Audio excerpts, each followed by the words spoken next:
స్వరూపం గురించి చెప్పుకుందాం. మనోస్థితి, బుద్ధిస్థితి, జ్ఞానస్థితి గురించి తెలుసుకున్నాం.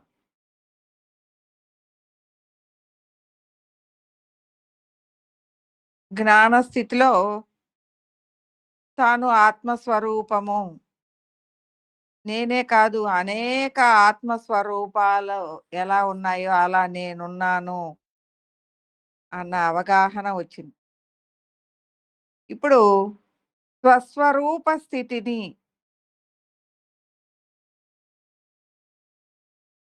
ఎలా ఉంటుంది అంటే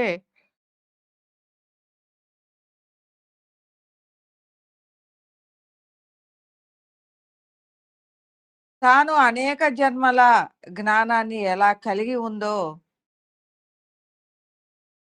తన చుట్టూ ఉన్న అనేక స్వరూపాలు కూడా భూత, భవిష్యత్, వర్తమాన కాలాలలో త్రిగుణాలతో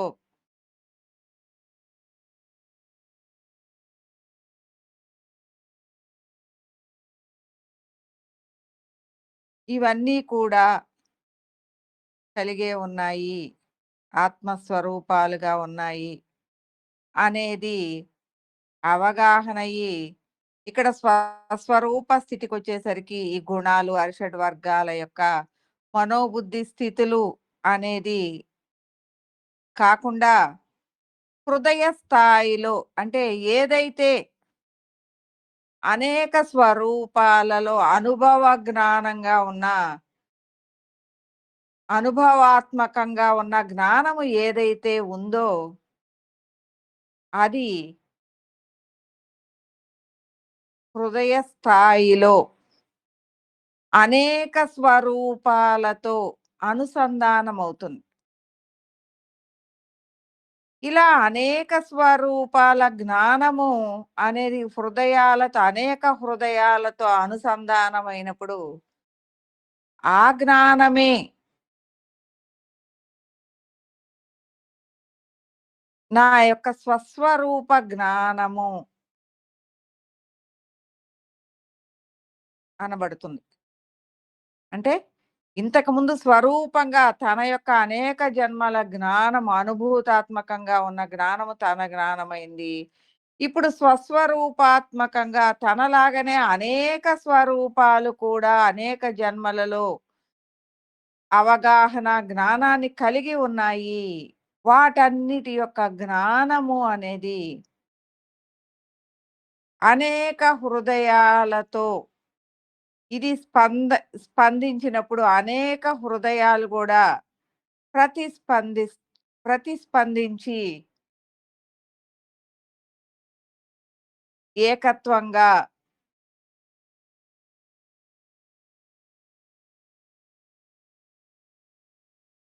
ఏకత్వాన్ని కలిగి ఉంటాయి. అంటే వీటన్నిటి జ్ఞానమే ఈ స్వరూపం యొక్క జ్ఞానం అవుతుంది. దీనినే స్వస్వరూపము అంటాం. ఇక్కడ స్వస్వరూప స్థాయికొచ్చేసరికి మనోబుద్ధి స్థితులలో ఉన్న గుణాలు, అరిషడ్వర్గాలు దీని మీద ఆధిపత్యాన్ని చూపించలేవు.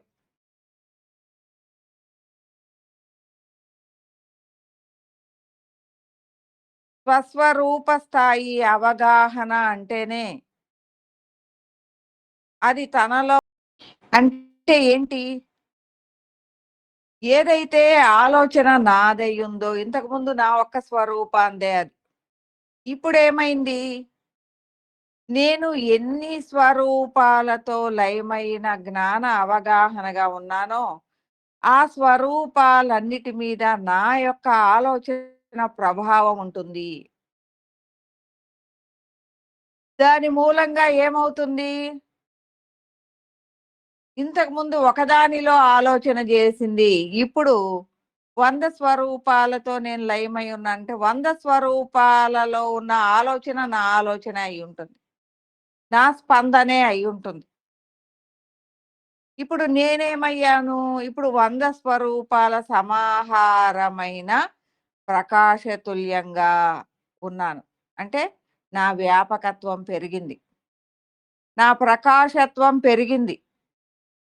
నా జ్ఞాన అవగాహన పెరిగింది.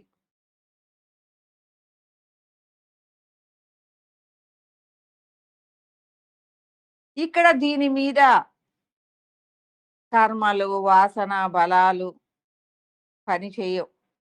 అరే! నా స్వరూపంలోనే నా యొక్క కర్మలు, వాసన, బలాలు ఇవి నా మీద పని చేస్తున్నాయి. మరి వీటన్నిటితో లయమైతే అవన్నీ వాటన్నిటి యొక్క కర్మలు, వాసన, బలాలు, గుణాలు నా మీద పని చేయవా అంటే చెయ్యవు. ఒక్క నీది మాత్రమే నీ మీద పని చేస్తూ ఉంటుంది. వాటన్నిటి యొక్క అవగాహన, జ్ఞానము, వాటన్నిటి యొక్క అనుభూతాత్మకంగా ఉన్న జ్ఞానమే వాటి యొక్క హృదయాల్లో ఉంది. హృదయాన్ని ఇక్కడ ఆత్మస్వరూపంగా ఎలా ఉన్నావు అంటే,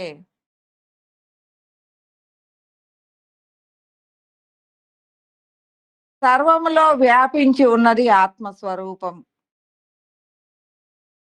ఈ సర్వములో అనేక స్వస్వరూపాల యొక్క సమాహారమే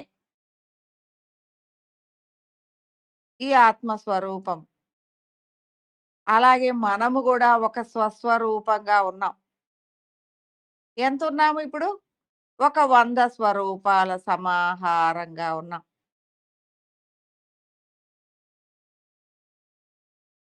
ఇప్పుడు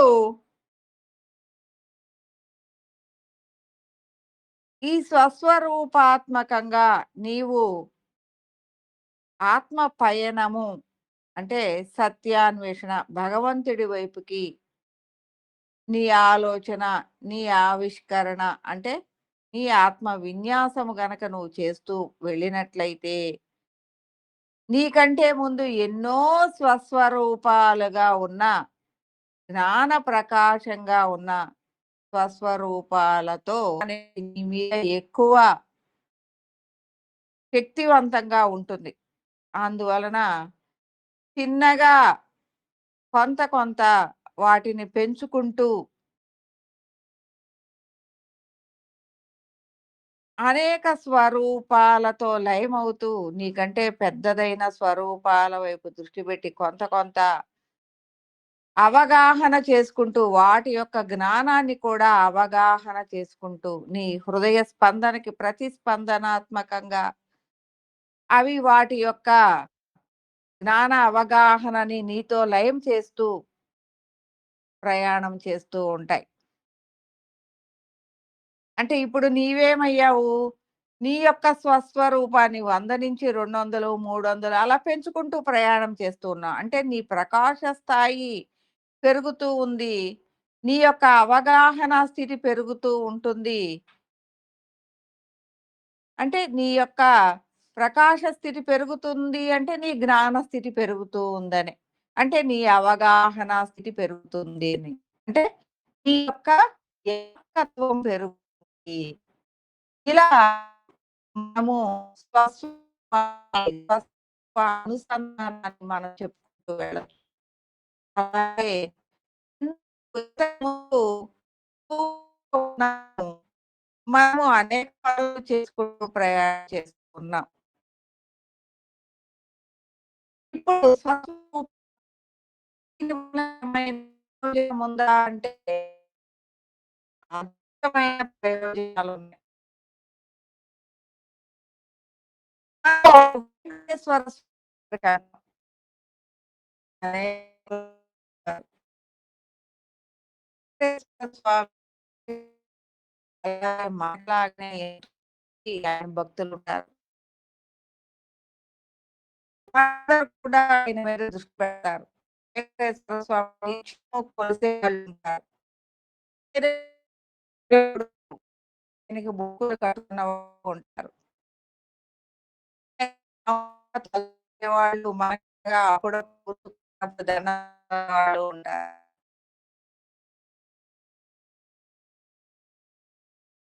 ఇలా అనేక స్వరూపాల సమాహారం స్వరూపం. ఆయన పని చేయాలి. ఈ మొక్కులకి తన మొక్కులని తీర్చాలంటే పని చేయాలి. స్వస్వరూపక స్వస్వరూపం యొక్క కోరిక కోసం అనేక చోట్ల ఆయన ఆలోచన అనేది వీళ్ళ ఆలోచనే ఆయన ఆలోచన అవుతుంది. ఆయన ఆలోచన అనేది లక్షల స్వరూపాల సమాహారంగా ఉంది. ఎప్పుడైతే లక్షల స్వరూపాలతో ఉందో, ఇక్కడ మొక్కుకున్న వాళ్ళ పని వాటన్నిటిలో ఏవి చేయగలవో అవి చేసేస్తూ ఉంటాయి. ఎందుకంటే అన్నీ వెంకటేశ్వర స్వామితో అనుసంధానమైన ఆయన ఆలోచనే వాటన్నిటి ఆలోచన. ఆయన భక్తుడి ఆలోచనే ఆయన ఆలోచన కాబట్టి, ఆ భక్తుడి యొక్క కోరిక నెరవేర్చటమే ఆయన పని. కాబట్టి ఆ ఆలోచనకి అనుగ్రహంగా ఆయన ఆ పని చేసేస్తాడు. అలాగే స్వస్వరూపాత్మకంగా మనమున్నప్పుడు, మన చుట్టూ ఉన్న పనులు మనం ఒక బ్యాంకుకెళ్ళాలి. లోన్ తెచ్చుకోవాలి. ఇంతకుముందు 20 సార్లు తిరిగాం ఒకప్పుడు. అవ్వలేదు. ఇప్పుడు మనం వెళుతున్నాము, వెళదాము అని అనుకుంటూ ఉన్నాం. మనకంటే ముందే అసలు ఆ లోన్ ఎలా తెచ్చుకోవాలి? ఇంతకుముందు 20 సార్లో తిరిగాను అదే బ్యాంక్‌కి. ఇప్పుడేమైంది అంటే, నేను వెళ్ళేటప్పుడు నాకు అనేకమైనయి గుర్తుకొచ్చినియి. ఫోటోలు గావాలి, ఆధార్ కార్డులు గావాలి, దానికి కావాల్సిన డాక్యుమెంట్స్ కావాలి, ఏదైతే లోన్ పెట్టుకోవాలో దాన్ని జిరాక్స్ కాపీలు గావాలి. ఇయన్నీ గుర్తుకొచ్చినియి. ఎందుకు అంటే నాలో అనేక స్వరూపాల పని చేసున్నాయి. అవేంటి అంటే నన్ను ఎరుక చేస్తూ ఉన్నాయి లోపల నుంచి. అందువలన నేనేం జేస్తున్నాను, ఒట్టి చేతులతో ఎళ్ళాలి అంటే అక్కడికెళ్ళిన తర్వాత వాళ్ళు జెప్తారులే అని అనుకోకుండా నేనేం జేశాను అంటే, అన్నిటిని తీసుకొనెళ్ళాను. నా దగ్గర దాని పనికి చేయాల్సినయన్నీ గూడా చక్కబెట్టుకొని ఎళ్ళాను. అక్కడికెళ్ళిన తర్వాత వాళ్ళు ఇవి, ఇవి కావాలి అని చెప్పారు. అవన్నీ ఉన్నాయి అని చెప్పి నేను అవన్నీ సబ్మిట్ చేశాను. అక్కడ వాళ్ళ మీద గూడా నా ఒక్క ఆలోచన నాకు లోన్ గావాలని కానీ, నా మీద ఉన్న అనేక స్వరూపాల ఆలోచన కూడా నాకంటే ముందే అక్కడ పని చేస్తుంది. ఎవరైతే నాకు ఆ పని చేయాలో వాళ్ళ మీద మనము వందల స్వరూపాలుగా ఉన్నాం. మన ఆలోచన అనేది వాళ్ళ మీద ప్రభావవంతంగా పనిచేస్తుంది. వాళ్ళదొక్కటే స్వరూపం. మనది వందల స్వరూపాల ప్రభావంగా ఉంది. అందువలన దాని ఆలోచన మారకుండా ఈమె పని చెయ్యాలి అన్న విధంగా అక్కడ ఆ పని చేయటానికి సానుకూలత్వం వస్తుంది.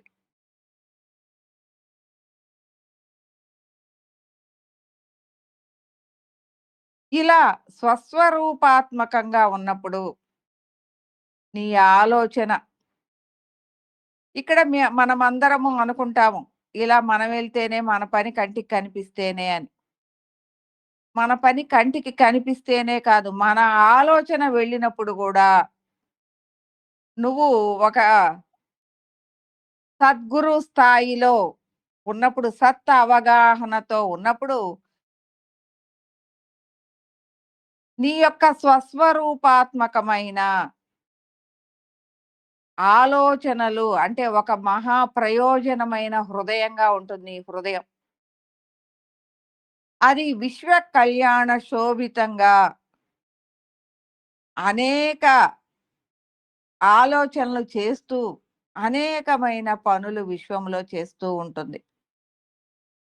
ఎలా ఉంటుంది అనంటే, నీ లోపలే మహాకారణం నుంచి నీ ఆలోచన అనేది కనెక్టివిటీగా, స్ఫురణాత్మకంగా అవుతుంది. అది నీ స్వస్వరూపాత్మకమైన ఆలోచనగానే అనిపిస్తుంది. నీ ఆలోచనగానే అనిపిస్తుంది. నీ ఆలోచన ద్వారా నీలో ఉన్న స్వరూపాల సమాహారము ద్వారా విశ్వములో ఆ పని నీ ఆలోచన అనేది అనేక సూక్ష్మాల మీద పని చేసి అనేక స్థూలాలని కదిలించి ఆ పని చేయిస్తుంది. ఆ పనులని చేయిస్తుంది. అంటే చూడండి, ఇక్కడ విశ్వ కళ్యాణము నేనది చేస్తున్నాను, నేనిది చేస్తున్నాను అని చాలామంది చెప్పుకుంటూ ఉంటారు. అది చెప్పి చేసేది గాదు. ఈ మహాకారణ స్థాయి ఎలా ఉంటుందంటే, ఒక ఆలోచన సృష్టి అనేది స్ఫురణాత్మకంగా వస్తుంది. ఒక ఆలోచన సృష్టి స్ఫురణాత్మకంగా వస్తుంది. నీ ఆలోచన అనేది అనేక స్వరూపాల మీద పని చేస్తూ ఉంటుంది. దాన్ని కూడా నీవు గమనించగలవు. అంటే మొత్తం 100 స్వరూపాల మీద పని చేస్తే అంతా గమనించలేము. కానీ ఒక 20 స్వరూపాల మీద ఆలోచనలు నీవు గమనించగలవు. నీ అవగాహనలోకొస్తుంది. ఇక్కడిక్కడ నేను పని చేయగలుగుతున్నాను. నా ద్వారానే పని జరుగుతుంది అనేది కాకుండా, నీ ఆలోచనా స్థితి ఎక్కడెక్కడ కనెక్టివిటీ అయ్యుందో కొంతవరకు గమనించవచ్చు.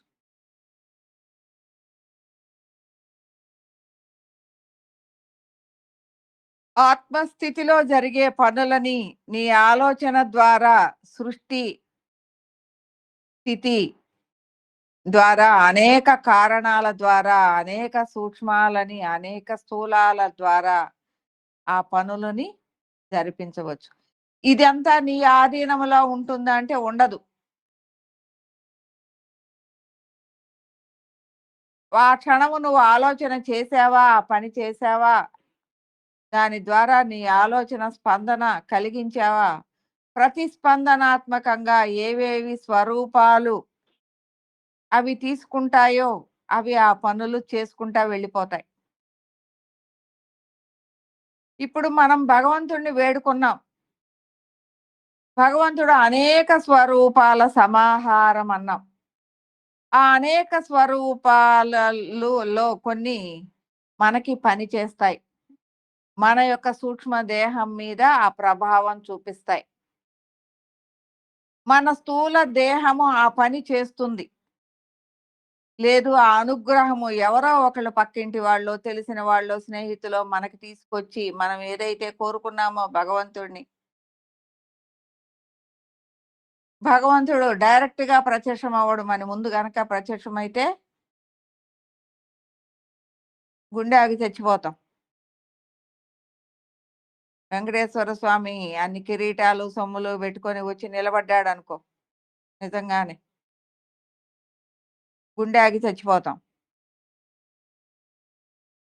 వెంకటేశ్వర స్వామి ఎలా ఉన్నాడు? అక్కడ నుంచున్నట్టు సొమ్ములు పెట్టుకొని ఇట్లాగా ఉన్నాడు అనుకోవటం పొరపాటు. మన చుట్టూ ఉన్న అందరిలో ఆయన పని చేయగలుగుతాడు. కాబట్టి మనకి మన ఆలోచనకి తగ్గది, మన అవసరానికి తగ్గది ఏదైతే కోరుకున్నామో అది ఎవరి ద్వారా అయితే అందించాలో, ఎవరి ద్వారా అది అందించబడుతుందో వాళ్ళ నుంచి ఆయనే స్ఫురణాత్మకంగా వాళ్ళని ముందుకు పంపిస్తాడు.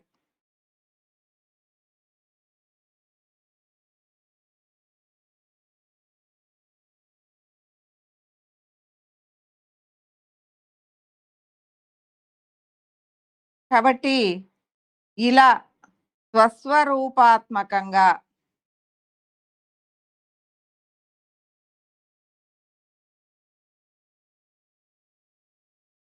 అనేక పనులు కూడా విశ్వంలో మనం చేస్తూ ఉంటాం. అలాగే ఇక్కడ 4 మహావాక్యాలను గూడా చెప్పుకుంటూ ఉంటాం. అహం బ్రహ్మస్మి, ప్రజ్ఞానం బ్రహ్మ, తత్వమసి, మమాత్మ సర్వభూతాత్మ. ఇక్కడ ఈ స్వస్వరూపము అన్న దానిలోనే ఎందుకు చెప్పుకుంటాము అంటే, స్వస్వరూప అవగాహన ఎప్పుడైతే వస్తుందో,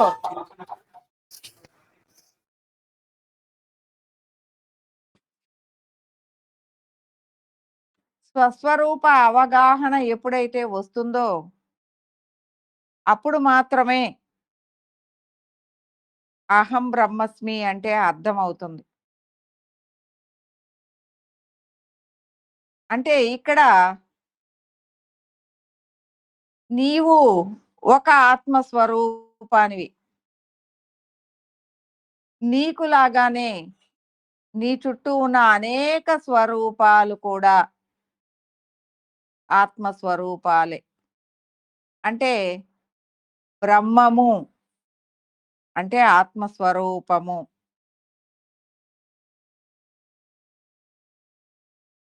అలాగే నీకులాగానే అనేక బ్రహ్మముల సమాహారమే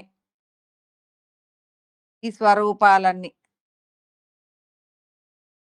కాబట్టి నేను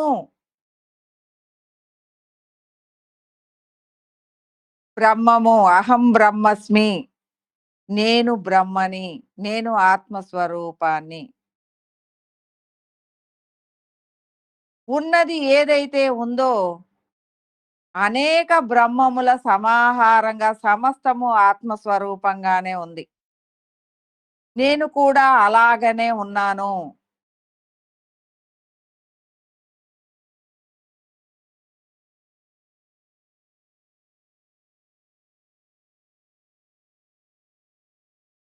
ఉన్నది బ్రహ్మమే.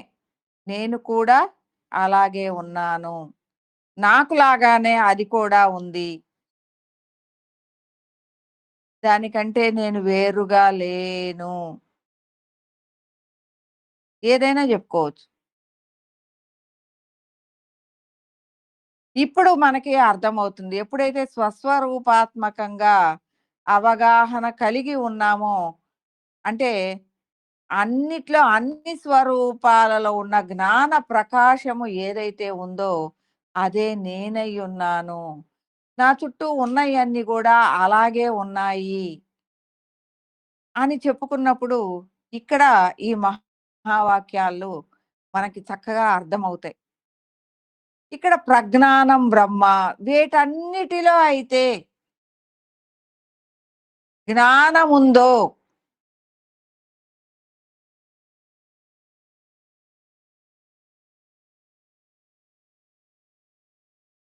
అదే నేనయ్యున్నాను. అంటే ఏదైతే జ్ఞానమయ్యుందో,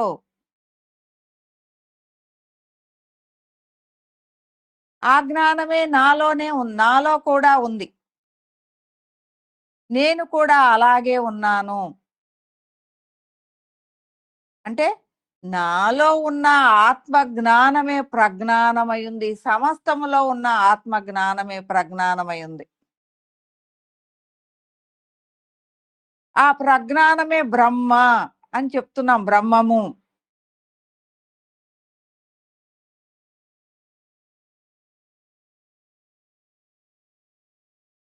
అంటే సమస్తములో ఉన్న అవగాహన అనుభూతాత్మకంగా ఉన్న జ్ఞానమే ప్రజ్ఞానము.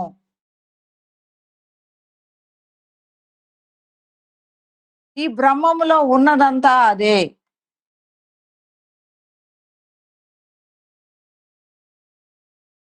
అదే నేను కూడా అయ్యున్నాను.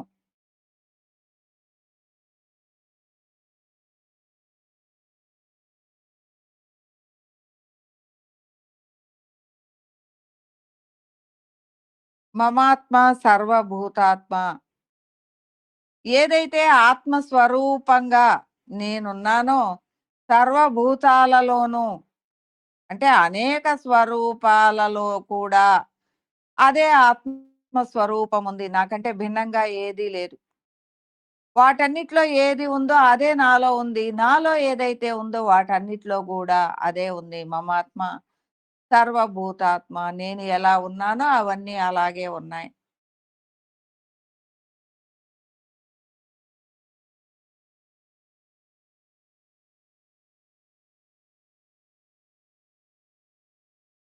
తత్వమసి. ఈ ప్రజ్ఞానములో ఉన్న తత్వము ఏదయ్యుందో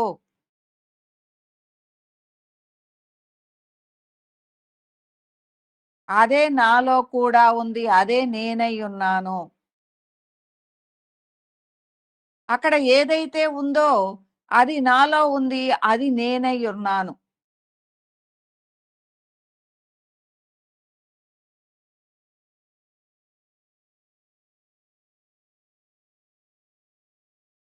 అది ఇది ఒక్కటే. ఏదైతే జ్ఞానం అక్కడుందో, ఆ జ్ఞానమే నాలో కూడా ఉంది. అదే నేనయ్యున్నాను.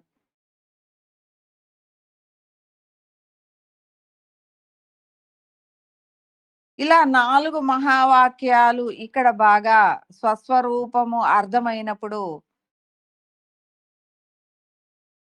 మనము ఈ వాక్యాలను గూడా చెప్పుకోవచ్చు.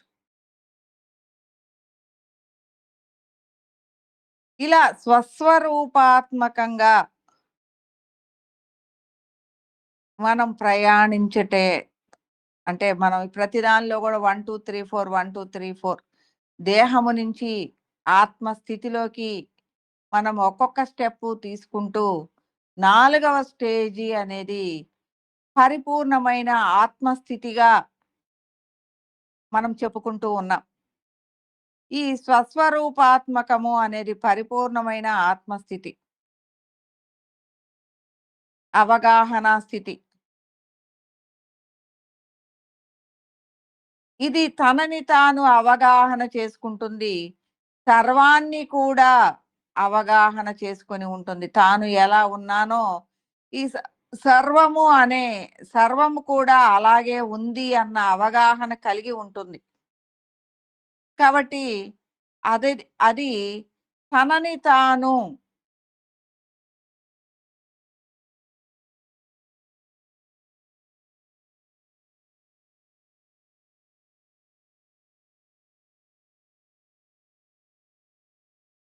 తనని తాను విశ్లేషించుకుంటూ, తనని తాను తనలోకి తాను ప్రయాణం చేస్తూ, ఈ అనంతములోకి సత్వైపు అన్వేషించుకుంటూ, తనలోకి తాను ప్రయాణిస్తూ, తన అన్వేషణని అనేక స్వస్వరూపాలతో లయమవుతూ, తనకంటే ముందుగా ఎన్నో స్వరూపాలు ఇలాంటి అవగాహన ద్వారా ప్రయాణించినయి ఉన్నాయి. ఈ పరబ్రహ్మ స్వరూపములో అనేక పరబ్రహ్మములుగా ఎన్నో స్వరూపాలు లయమై ఉన్నాయి. వాటన్నిటితో సమాహారమవుతూ,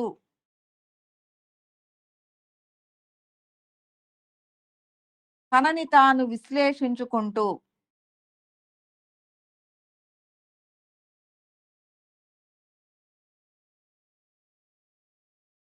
తనని తాను అన్వేషించుకుంటూ, ఈ ఆత్మస్వరూపములోకి, ఈ అనంతములోకి ప్రయాణము చేస్తూ ఉంటుంది.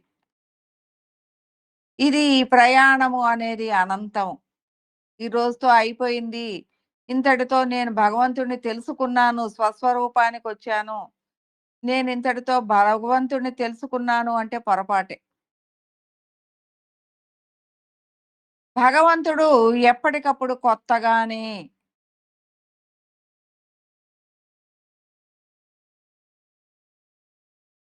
తెలియజేస్తూనే ఉంటాడు.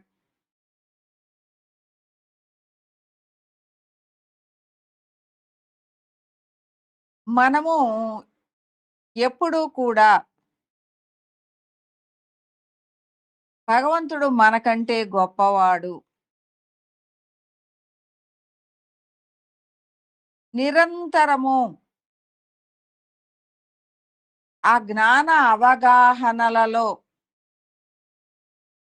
మనము పొందే ఆ ఆనందము, ఆ నిర్మల శాంతి ప్రకాశానందములో నిరంతరము మనము ఎతుక్కుంటూనే పోతూ ఉంటాం.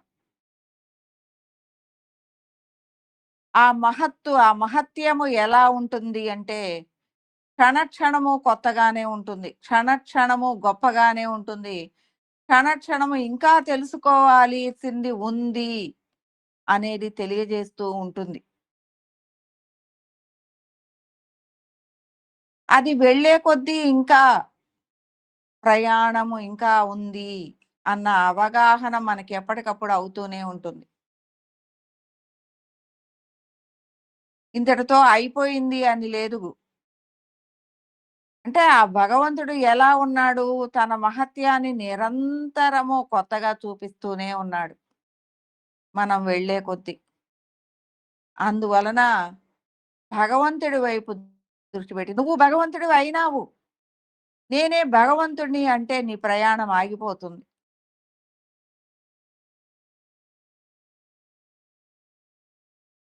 కాబట్టి భగవంతుడు మనకంటే గొప్పవాడు. అది ఆ మహత్తు అనేది ఎప్పుడూ నిత్యము కొత్తగానే మనకి తెలియపరుస్తూనే ఉంటుంది. ఆ ఆనందాన్ని నిరంతరము పొందుతూనే ఉంటాం. ఆ ప్రయాణము నిరంతరము కొనసాగుతూనే ఉంటుంది. కాబట్టి ఆయా స్థితిగతులని మనం అనుభవిస్తూ ఉన్నా, ఆ భగవంతుడి మీద తపనతో ప్రయాణించినప్పుడే మనలో ఈ అహంకారాలు లేకుండా ప్రయాణము అనేది చేయవచ్చు.